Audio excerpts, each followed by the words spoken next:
Bonjour à tous, bienvenue sur ma chaîne, j'espère que vous allez bien. Alors aujourd'hui une petite vidéo sur la névrose obsessionnelle qui donc est une névrose des idées, hein, du trop penser, des ruminations mentales qui peuvent devenir obsédantes, hein. Donc ça a à voir avec des obsessions qui peuvent être associées ou pas à des compulsions. Donc les compulsions sont un acte irréfléchi qu'on ne peut contrôler et que l'on doit faire, hein, voilà, de manière un petit peu irraisonnée et réfléchie, mais auquel on doit succomber, hein, voilà, qui viendrait un petit peu pour apaiser quelque part, apaiser bien ces idées, ces obsessions, hein. Donc le fait de passer à l'acte physique dans un rituel, dans une vérification, eh bien, va amener à apaiser un petit peu le mental, quelque part. Donc c'est une névrose, rappelons ce qu'est une névrose, hein, c'est un conflit pardon, intrapsychique entre les différentes instances du moi. Et au niveau de la névrose obsessionnelle, eh bien, c'est le surmoi, l'interdit, la censure qui joue un rôle plutôt tyrannique, hein, qui va être plus en marche, hein, je veux dire, puisque l'obsessionnel, le sujet obsessionnel va, comment dire, va ne va pas s'autoriser à avoir du désir et va annuler le désir de l'autre, hein. C'est un petit peu la névrose du désir impossible, hein, où le désir est très présent, le désir est fort, hein, il en a conscience, mais en même temps il s'interdit de le vivre.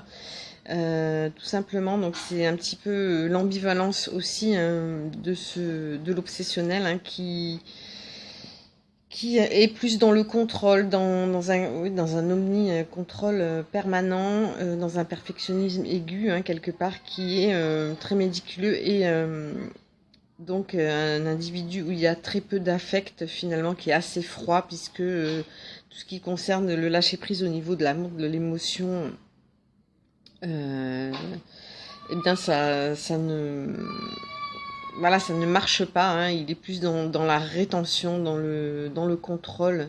C'est pour ça qu'on dit qu'il est un petit peu resté au stade, qu'il y a une régression au stade anal de par là. Voilà ce que je peux vous dire, en tout cas ce que j'en ai compris, hein. Donc bien sûr je ne suis pas psychologue ni psychanalyste, hein, mais je m'intéresse depuis très fortement à la psycho. Et, et donc voilà, j'essaye à chaque fois de retracer par mes vidéos ce que j'en ai compris, peut-être pour vous le faire comprendre de façon plus simple, hein, une vulgarisation un petit peu, puisque c'est beaucoup plus étayé que ça, hein, évidemment. Là, c'est vraiment je schématise au maximum. Mais c'est pour essayer de mieux comprendre et d'associer un petit peu le psychanalytique à ce qui se passe, enfin voilà, au niveau psychanalytique, à peut-être à la clinique, hein, aussi. Donc voilà, donc c'est quelqu'un qui va vraiment s'adonner à ses compulsions, enfin quand il est là-dedans, je veux dire, ça devient très invalidant pour lui, mais c'est aussi une forme d'apaiser l'angoisse, de conjurer ses obsessions, voilà. Et en fin de compte, c'est vraiment un sujet donc où il y a un émoussement affectif et émotionnel, où voilà, une certaine rigidité aussi, hein, qui va aussi être, puisque aussi cette névrose, c'est la névrose de l'inverse, hein, en fait, c'est parce qu'on a envie de quelque chose, mais en fin de compte, on ne s'autorise pas à vivre ses pulsions, voilà.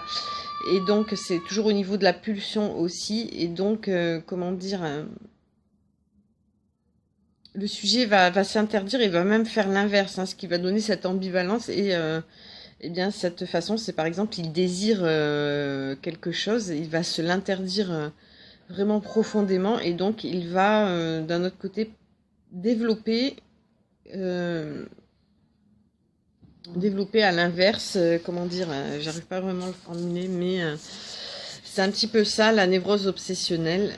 Donc ça peut être très invalidant, comme je viens de le dire, avec un fond dépressif bien entendu, de l'angoisse associée aussi.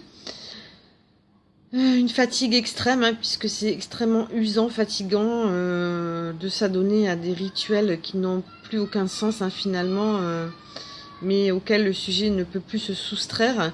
Voilà, c'est comme un engrenage dans lequel il est mis, hein. Donc c'est extrêmement fatigant, extrêmement usant, et il a vraiment conscience de ce trouble quelque part. Il a conscience, mais il en a honte, voilà, il en a honte.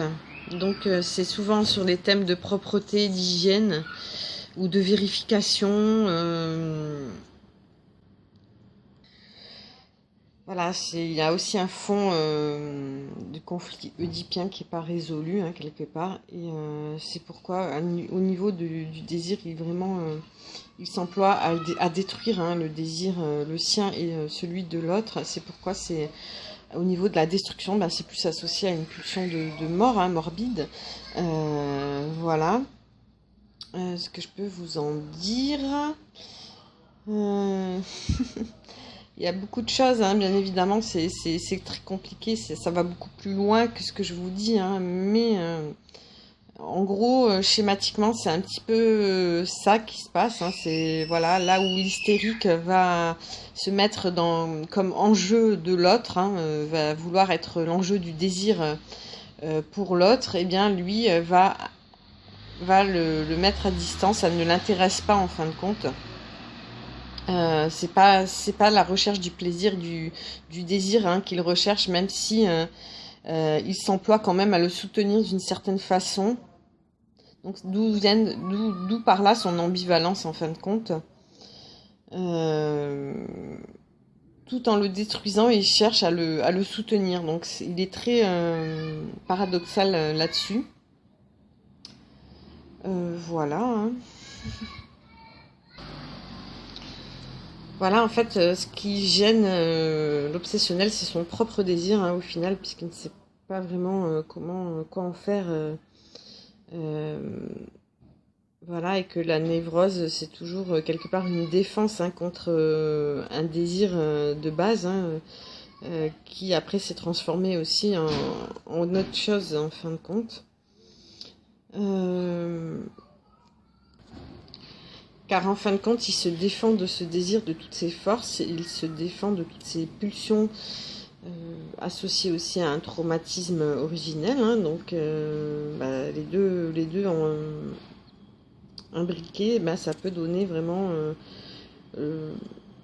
comment dire, l'arrivée de cette névrose obsessionnelle. Voilà ce que je peux vous en dire, en tout cas ce que moi j'en ai compris. Et bien écoutez, je vous souhaite une belle journée et je vous dis à bientôt pour d'autres vidéos, peut-être un peu plus relax, enfin je veux dire plus qui font moins théorie en fin de compte. Voilà, et plus dans le vécu. Allez, bisous à tous, ah oui, je tiens à rajouter, puisque chaque névrotique, chaque névrosé, ça fait vraiment partie de l'histoire de chacun aussi, chaque histoire est unique, et ça c'est important de le dire aussi, que voilà, il n'y a pas de stigmatisation à en faire, il n'y a pas d'étiquette à coller, moi j'ai horreur des étiquettes, c'est juste, je suis névrosée aussi, hein, certainement. Voilà, mais en tout cas c'est pour donner juste un aperçu aussi qui peut nous aider à comprendre certaines choses, mais bien sûr il faut aussi chercher dans tous les sens des réponses, hein. Il n'y a pas que la psychanalyse ou la psychologie, il y a aussi plein d'autres facteurs, d'autres domaines où il est bon de chercher des réponses, d'étudier, donc ça c'est ce que je voulais vous dire aussi qui est important. Et même très important, c'est fondamental. Donc je vais conclure là-dessus. Voilà, chaque histoire vraiment est différente. C'est vraiment l'histoire humaine déjà qui prime avant toute la théorie, hein, et les observations cliniques, etc. Voilà, bisous à tous. Ciao, ciao.